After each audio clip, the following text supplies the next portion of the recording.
नमस्कार दोस्तों, आज मैं इंडिया चाइना कॉन्फ्लिक्ट पर बात करना चाहता हूँ। मैं ये कहना चाहता हूँ, चाइना के अंदर दम नहीं है इंडिया से लड़ने का, ना वो कभी लड़ पाएगा। उसकी अर्थव्यवस्था भी कमज़ोर हो गई है और सारे दुनिया ने उसे घेर के रखा है, सारे देश ने। और मेरा कहना ये है कि इंडिया चाइना का काफ़ी सारा हिल्स भी कैप्चर कर लिया है, टॉप हिल्स, जहाँ से चाइना के ऊपर सीधे गोली मारा जा सके, बम मारा जा सके। इसलिए चाइना में अंदर वो कुव्वत नहीं है कि वो इंडिया से, केवल वो गिदर भभकी देता है और केवल गिदर भभकी के काम करता है वो, और कुछ नहीं करता है। इसलिए मेरा ये कहना है, चाइना को युद्ध वुद्ध नहीं करेगा, वो केवल डराता है, धमकाता है। लेकिन आज के डेट में हिंदुस्तान में श्रीमान नरेंद्र मोदी जी की सरकार है, ना ही वो चाइना से डरेगी और ना ही वो किसी और कंट्री से डरेगी।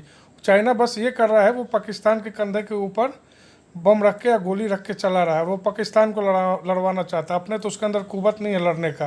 और यहाँ की गवर्नमेंट इतनी मजबूत है कि ये पाकिस्तान और चाइना से दोनों से लड़ने में सक्षम है। इसलिए मेरा ये मानना है कि यहाँ की सरकार अच्छे से चाइना को और पाकिस्तान को धो देगी। इसलिए चाइना ये गफलत हम उगालते में ना रहे कि वो यहाँ की ज़मीन को कैप्चर करे या हथिया ले।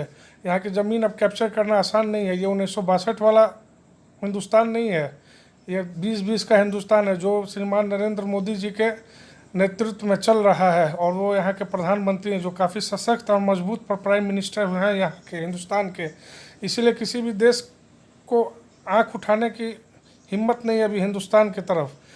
चाइना ये सुन लो, तुम्हारी इकोनॉमी भी बर्बाद होगी, तुम भी बर्बाद होगे, तुम्हारा ज़मीन भी कैप्चर किया जाएगा। अक्साई चीन को भी हिंदुस्तान के कब्जे में लिया जाएगा, तुमसे उसे आज़ाद करवाया जाएगा। तिब्बत को भी आज़ाद करवाया जाएगा, जो तिब्बत को तुमने कैप्चर करके रखा है 1949 से 1949 से। इसलिए ये तुम अब मुगालते में ना रहो कि तुम हिंदुस्तान पर हमला कर दोगे, हिंदुस्तान की सेना कमज़ोर है, हिंदुस्तान की सेना नहीं लड़ेगी।